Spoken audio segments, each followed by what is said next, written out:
Bueno, en primer lugar, muchas gracias, José Antonio, muchas gracias a la SEMI, Conchita, felicidades por este nombramiento como presidenta de la SEMI. Para mí es un placer, después de 2 años, volver a Infarma, volver a estar con la formulación magistral. Los que me conocéis sabéis mi implicación en cuanto a la formulación magistral, que va más allá de algo puntual. Y es que creo ante todo que las relaciones humanas son importantes. Ayer había una charla aquí sobre humanismo y sobre la humanización de la farmacia, y lo que vosotros hacéis, lo que hacéis los formulistas para los pacientes, tiene un alto grado de humanización. Eso hay que trasladarlo a la sociedad, y eso hay que trasladarlo también sobre todo a quien dirige las agencias de medicamento, tanto a nivel español como europeo, tanto la EMEA como la AD, porque creo que es importante que sepan las necesidades del paciente. Ahora, la presentación que he hecho simplemente era dar un hilo conductor de lo que yo creo que es la formulación magistral. Os voy a hablar también de una comparativa que me parece fundamental, como son los medicamentos huérfanos. Los medicamentos huérfanos son medicamentos que se hacen de uso específico y necesario para cubrir enfermedades raras o poco frecuentes. Y yo creo que ahí está el camino. Y es que es exactamente lo mismo que se haga un medicamento huérfano o que se haga una formulación magistral cuando estamos solucionando el problema a un paciente que tiene una enfermedad y que no tiene a lo mejor un recurso, digamos, de serie. Aquí todo lo que se hace, todo lo que los pacientes con enfermedades raras necesitan, en la mayoría de las ocasiones, es medicina individualizada. Y ahí los formulistas sois pieza fundamental. Yo es algo que diré siempre y que defenderé siempre. Quiero empezar con algo que os estaba diciendo. Creo que la formulación magistral tiene algo de pureza, y es que es un acto puramente farmacéutico. Hablar de los medicamentos huérfanos y de un sistema que, sobre todo, y algo que se les olvida y que yo creo que voy a ser muy reivindicativo hoy, es que todo el sistema sanitario tiene que estar al servicio del paciente, y eso se nos olvida. Eso se nos olvida. Se hablan de muchas cosas, pero lo que no se habla es de las necesidades del paciente cliente. Y hay una diapositiva que al final que creo que os gustará en ese sentido, porque lo dice muy claro. Como os decía, la formulación magistral es un acto puramente farmacéutico. ¿Por qué? Porque viene desde atrás. ¿Cuántos años se lleva formulando? ¿Cuál es la figura de la formulación? Sois vosotros, sois los farmacéuticos, sois los boticarios. Sois vosotros los que habéis dado pie a que esos medicamentos hoy están en la industria, hoy se hagan de otra manera. Y ahora parece como que eso queda en un segundo plano, queda en un segundo lugar. Cuando la necesidad del paciente es que se elabore un medicamento de una forma exclusiva porque es lo que necesitas, confías en alguien. Y en alguien que está capacitado para poder hacer ese medicamento. Y en este caso sois vosotros, sois los formulistas. Hablábamos, y lo decía por ir contextualizando, hablábamos de medicamentos huérfanos y cuántos medicamentos huérfanos están declarados en la Unión Europea. El dato es que hay unos 1.500. El texto lo copié para no cambiarlo, para que fuera el mismo. Y a día de hoy, mientras en Europa, porque lo miré ayer, o sea, por dar la cifra exacta, me parece que hay 119 medicamentos huérfanos aceptados en España, y dependiendo de las comunidades autónomas solamente hay 57. Los demás se hacen por uso compasivo o fuera de indicación. Pero de ahí hasta los 2.000 que veis en la diapositiva no se hacen, o no se contextualizan, o no se autorizan, aunque sean necesarios. Y dentro de esos 2.000 o dentro de esos recursos están muchos de los medicamentos individualizados que podéis hacer vosotros desde la farmacia, y que, como antes en la primera presentación hemos visto, tienen unos usos específicos para unos problemas específicos. Si estamos haciendo y se está invirtiendo en la industria, en investigación de medicamentos huérfanos, ¿por qué no también aprovechamos lo que tenemos de la mano? ¿Por qué no aprovechamos lo que está en las farmacias?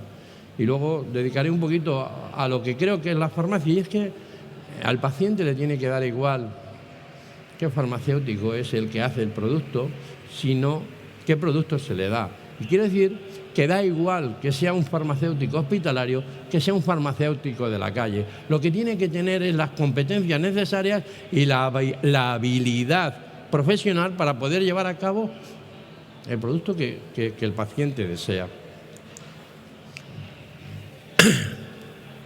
Esta diapositiva la ponía por algo que parece que muchas veces no contemplamos.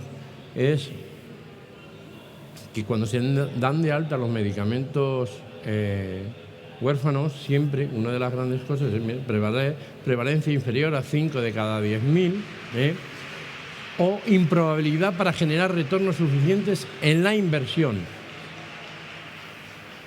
Mirad, todos los fármacos con autorización de comercialización de la EMEA, menos uno, el de la tuberculosis, han utilizado la motivación baja prevalencia, no económica. Y de hecho, algunos de estos fármacos han dado retornos excepcionales. ¿Qué quiere decir esto? Pues que los medicamentos huérfanos son rentables.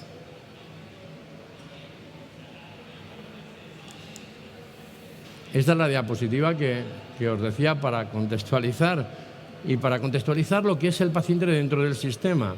Y empezaba diciendo que la administración paga. La administración es la que se encarga, de pagar los productos, pero no decide y no consume.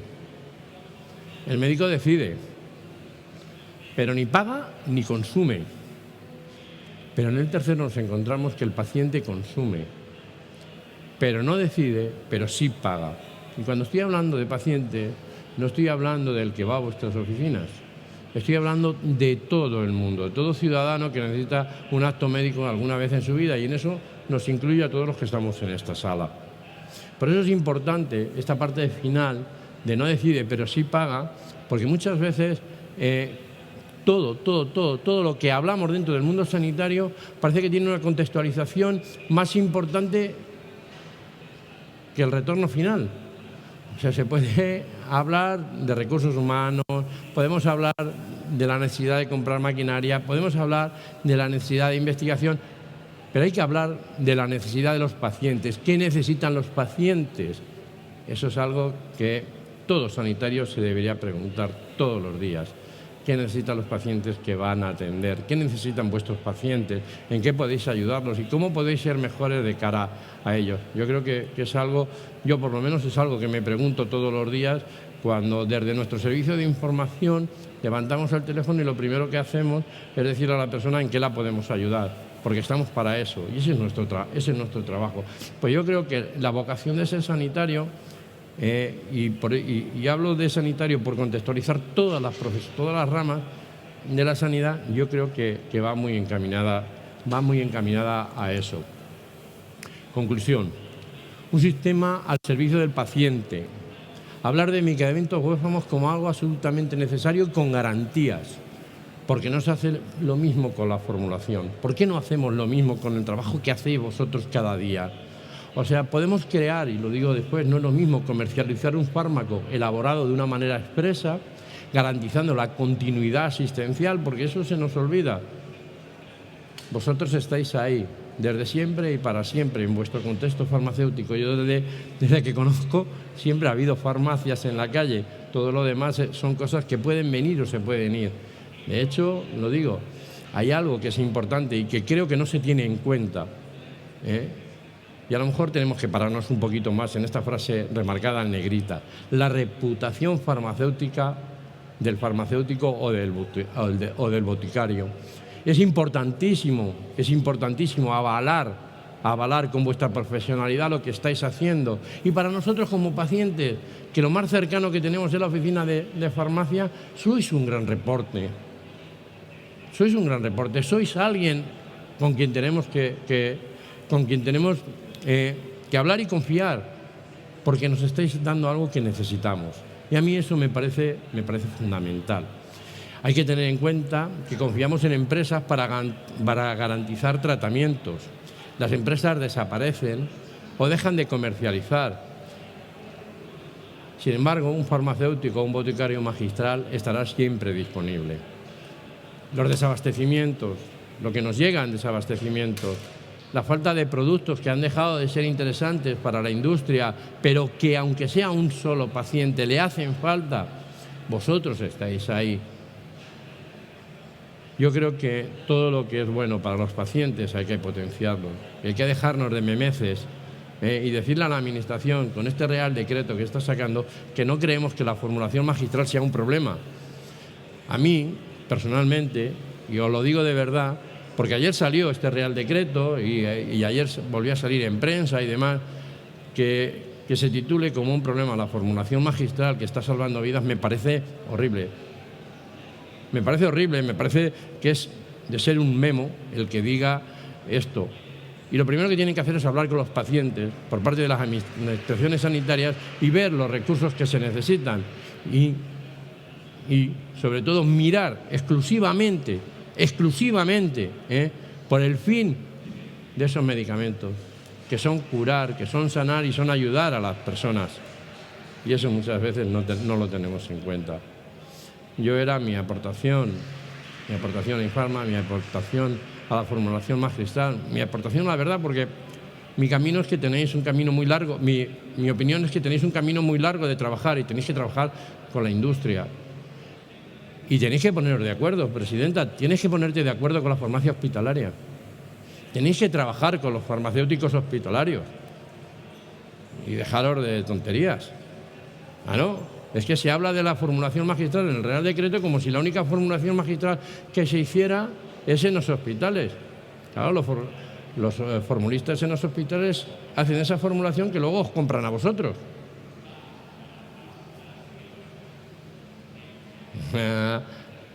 No nos engañemos, los hospitales compran a las farmacias esa formulación. Con lo cual, el Real Decreto que habla solamente de formulación hospitalaria tiene poco que ver y mucho de desconocimiento de quien lo ha redactado. Entonces hay que trabajar para decir a los políticos que esto no está bien.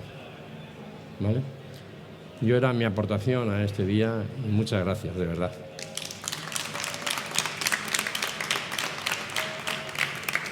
No. Hemos comenzado esta ponencia un poco tarde y vamos la mañana con un poco de retraso, con lo cual el tiempo un poco se nos ha agotado, me han indicado mis compañeros de organización. No obstante, si cualquiera de vosotros tuviera cualquier pregunta o incidir en cualquiera de los puntos que hemos hablado, aquí nos vamos a quedar un rato por aquí los cuatro para cualquier consulta que pudierais tener. Muchas gracias por vuestra asistencia.